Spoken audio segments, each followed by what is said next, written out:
Randy's wife, and Randy has children from previous marriage. Well, he did enjoy exercising prior to the stroke, so he was very physically minded. He didn't run 5Ks per se, but he would go running and work out at home, and we actually had a gym membership, and then he was a UPS driver, so there's a lot of cardio with that. So we'll never forget that day. Yes, it was a regular day for us. He always got up before I did because he had to be to work early. Coincidentally, that day I had to travel, so I was up earlier than usual.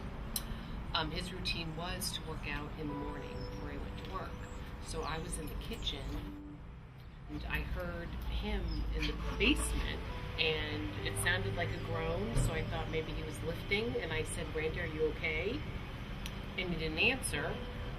And then I heard another groan, and I said, "Randy, are you okay?" And I started down the stairs, and he was on the floor, kind of curled up in a fetal position, and he couldn't talk to me, but you could tell he was in pain.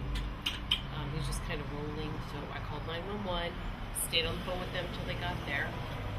They said to follow them because his daughter was with us also, so I followed him to the emergency room, and then they told me that they needed to helicopter him to Fairfax Hospital because it was too serious. Nobody said the word stroke. I still didn't know what was going on. I knew he had blood on the brain. That was all I knew.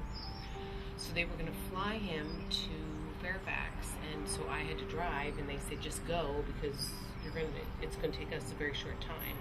So I went, and we actually got there before him because the weather was bad, and they couldn't fly him, so they had to drive an ambulance to the hospital.